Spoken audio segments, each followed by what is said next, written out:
എൻ്റെ അമ്മ സ്ഥിരം പോകുന്ന ഒരു ഹോസ്പിറ്റലുണ്ട്. ആയുർവേദ ഹോസ്പിറ്റലാണേ, കാഞ്ഞങ്ങാട്.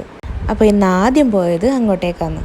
കാഞ്ഞങ്ങാടേക്കാണല്ലോ, അപ്പോൾ നിമ്മിയും കൂടെ വരുന്നെന്ന് പറഞ്ഞു. അങ്ങനെ ഇതേ ഹോസ്പിറ്റലിലേക്ക് എത്തി.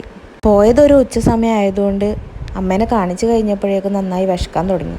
അങ്ങനെ ചോറ് കഴിക്കാമെന്ന് വിചാരിച്ച് ഒരു ഹോട്ടലിൽ കയറി. അവിടെയാണെങ്കിലോ ചോറില്ല. സമയം 3 മണി ആയതുകൊണ്ട് എവിടെയും ചോറ് കിട്ടാനില്ല. അതുകൊണ്ട് ഇതേ ബിരിയാണി കഴിച്ചു. അങ്ങനെ അതൊക്കെ കഴിഞ്ഞ് വീട്ടിലേക്ക് എത്തിയപ്പോൾ എനിക്ക് തോന്നി ഒന്ന് ഹെയർ കട്ട് ചെയ്താലോ എന്ന്. ഹെയർ കട്ട് ചെയ്തിട്ട് കുറച്ചായതുകൊണ്ട് നേരെ പാർലറിലോട്ട് വിട്ടു. എനിക്ക് ഈ ഹെയർ കട്ട് ചെയ്ത് ഇങ്ങനെ സെറ്റാക്കി വെക്കുന്നത് ഭയങ്കര ഇഷ്ടമാണ്. അതുകൊണ്ട് വെറുതെ വന്ന് ഞാൻ ഹെയർ ഇങ്ങനെ സെറ്റാക്കി വെക്കലുണ്ട്. ഹെയർ കട്ട് എങ്ങനെയുണ്ട്, കൊള്ളാമോ? എൻ്റെ നാട്ടിലിപ്പോൾ തെയ്യംകെട്ടിൻ്റെ സീസണാണ് കേട്ടോ.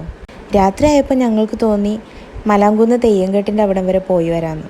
അതുകൊണ്ട് ഒന്നും ആലോചിച്ചില്ല, നേരെ അങ്ങോട്ട് വിട്ടു. നല്ല രസമാണല്ലേ രാത്രി ഇങ്ങനെ അലങ്കരിച്ച് കാണാൻ വേണ്ടിയിട്ട്. പോകുന്ന വഴിയൊക്കെ നല്ലോണം ഒരുക്കി വെച്ചിട്ടുണ്ട് അവർ. ഇത് കണ്ടപ്പോൾ എനിക്ക് ഓർമ്മ വന്നത് ഭരണിയാണ്. അല്ലേലും രാത്രി ഏട്ടൻ്റെ കൂടെ ബൈക്കിൽ പോകാൻ എനിക്ക് ഭയങ്കര ഇഷ്ടമാണ് കേട്ടോ. മറക്കളെത്തി കേട്ടോ. ഇതാണ് കേട്ടോ നാളെ തെയ്യംകെട്ട് നടക്കേണ്ട സ്ഥലം. അവിടുന്ന് വീട്ടിലേക്ക് പോകുന്ന വഴിക്ക് ഒരു കുൾഫി തിന്നാൻ തോന്നിയതുകൊണ്ട് അതും വാങ്ങിയിട്ടാണ് കേട്ടോ പോയത്. തെയ്യംകെട്ടിൻ്റെ വിശേഷങ്ങൾ നാളെ കാണിക്കാം. അപ്പോൾ okay, tata bye bye, see U.